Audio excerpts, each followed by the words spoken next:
and welcome back to Learning with Estrella. I'm Estrella, your go-to Spanish teacher for fun, easy and simple lessons. This is a safe space to build confidence and learn real Spanish step by step. Let's begin.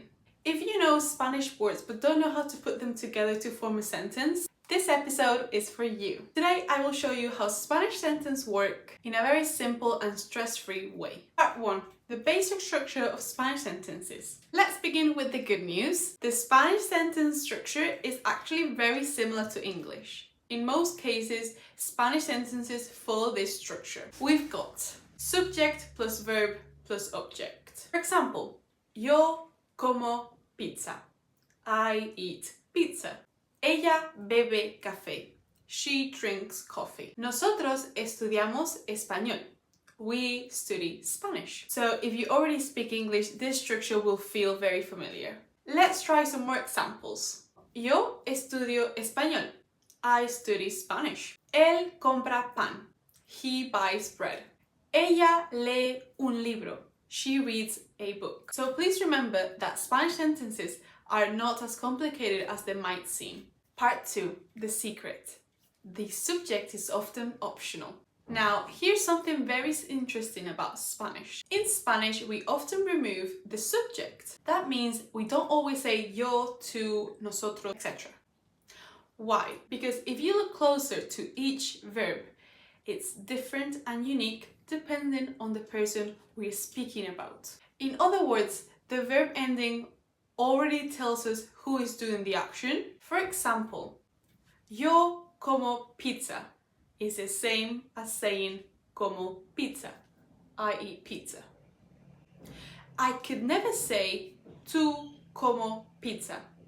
You, I eat pizza. No, makes no sense.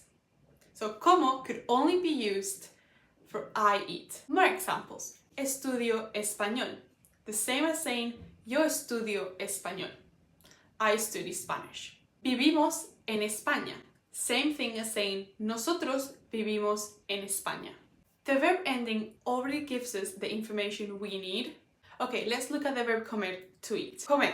Yo como, I eat. Tú comes, you eat. Él come, he eats. Because each ending is different, Spanish speakers often just drop the subject completely. So instead of saying yo como pizza, most native Spanish speakers will simply say como pizza. This is actually one of the things that makes Spanish sounds more natural and fluid. Something I want to point out here is that you will probably ask, well, then when would you use yo or ella or nosotros, the subject?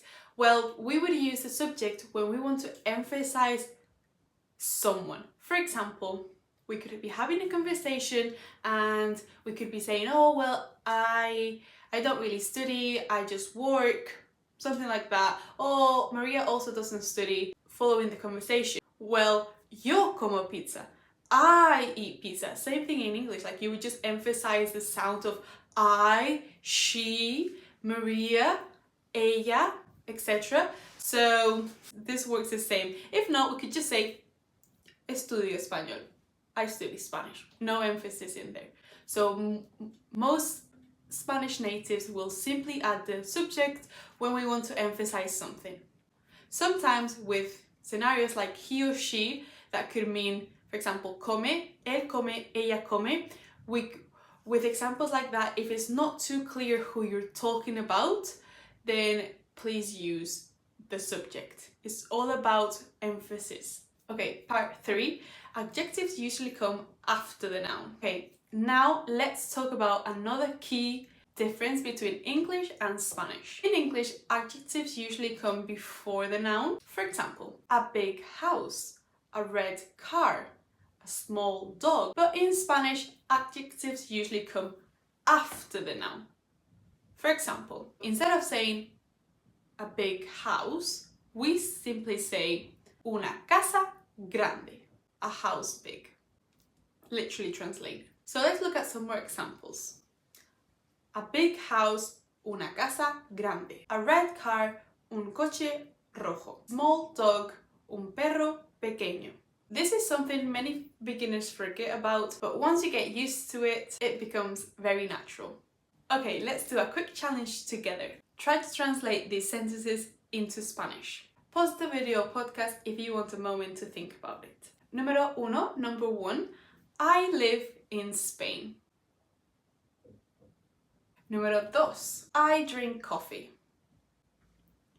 Número tres, I study Spanish. Número cuatro, I have a dog. Ready? ¿Listo? ¿Lista? Here are the answers. I live in Spain would translate to vivo en España. Número dos, I drink coffee would translate to bebo café. Número tres, I study Spanish would translate to estudio español. Y número cuatro, I have a dog would translate to tengo un perro. Remember, you don't need to say yo because the verb ending already tells us that it's yo who's speaking. Before we continue, I would like to share something many of my students have been using recently.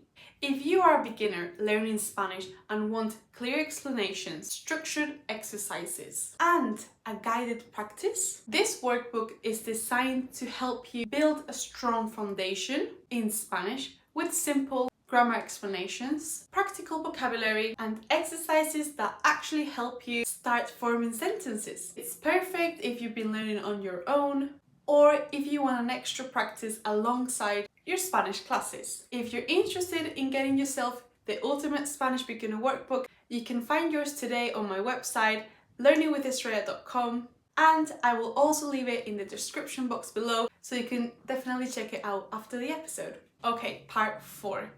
Simple sentences you can start using today. Now, let's finish off strong with some sentences beginners can start using immediately today. Repeat them out loud if you can. Vivo en España. I live in Spain. Trabajo en una oficina. I work in an office. Estudio español. I study Spanish. Me gusta el café. I like coffee. Tengo dos hermanos. I have 2 brothers. These are simple sentences, but they are the building blocks of conversation.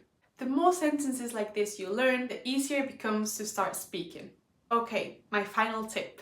If you want to improve your Spanish faster, try this simple exercise.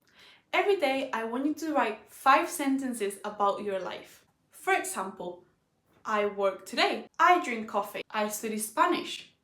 I live in London. I have a dog. Then translate them into Spanish. This is a powerful way to train your brain to think in Spanish instead of translating every word. Thank you so much. Muchas gracias for listening to this episode. I hope it helped you understand how Spanish sentences work and gave you a little more confidence to start speaking. If you enjoyed this episode, make sure to subscribe so you don't miss out on the next one. Like and share to friends who might also enjoy it. And if you want more Spanish resources, exercise and beginner support, don't forget to check out the Ultimate Spanish Beginner Workbook on my website, learningwithistraya.com. Hasta pronto. I'll see you in the next episode.